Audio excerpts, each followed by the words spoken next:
Wednesday, I guess it was Wednesday afternoon. I had just gotten done finishing up my sermon prep for this Sunday's message.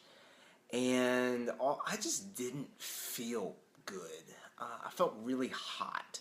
And I kind of just figured it was because it was so hot outside. I mean, like Monday we had a great day. It was like 80 degrees, and all of a sudden it feels like August again. So it was like a really mean tease where there's no humidity.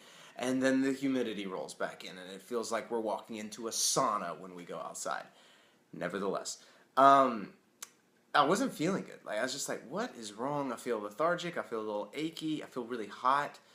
So I took my temperature, 101 degrees.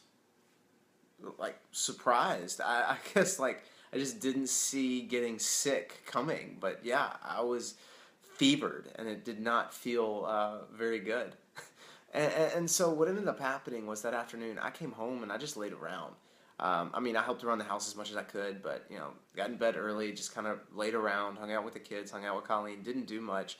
And that's a change of pace for me because if you know me or you've been watching these with any sort of regularity, you know one of the things that I like to talk about is the fact that I'm driven, that I like to spend time doing stuff, that I like to really push hard, always doing something, always having a project, always accomplishing something.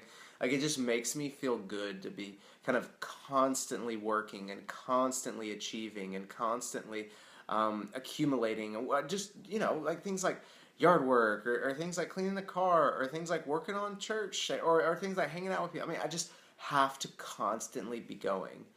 But what happened Wednesday, especially like Wednesday afternoon and evening, was that I just didn't feel like doing anything. So I hung around the house, tried to help out as much as I could, but it was just really interesting because I found myself kind of resting and knowing that God had it under control.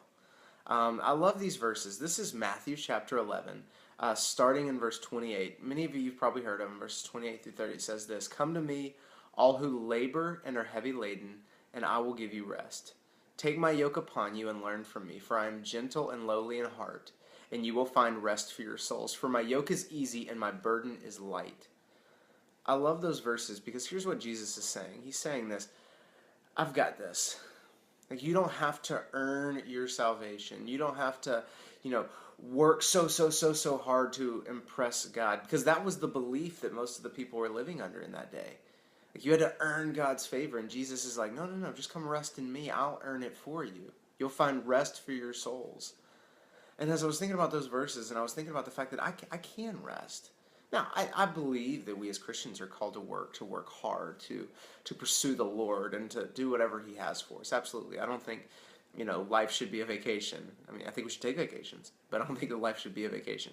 However, there is a certain level of rest, a certain level of comfort in the Lord, knowing that He's taken care of it, knowing that He's paid for sins, knowing that He holds the world in His hand. I don't have to hold the world in my hand, therefore I can rest. I can take an afternoon off because I don't feel good, and I can just rest in the fact that He's got this under control. He knew that I was going to feel bad and knew that I wasn't going to be able to accomplish everything that I wanted to accomplish, and I can still trust Him in that. So I think this is good timing because this message will go out on Friday to anyone who might end up watching it. And so my encouragement for you, especially the Christian who's watching this, is for you to just find some time to rest in the Lord. And what I mean by that is maybe pull away from the responsibilities just for a couple minutes and know that God has this. Know that God has this taken care of. Know that He has rescued you. Know that God sees you as He sees His Son. You don't have to earn anything, and God holds the world in His hand so that you don't have to hold the world in yours. So I hope this was helpful. Hope you guys have a great weekend.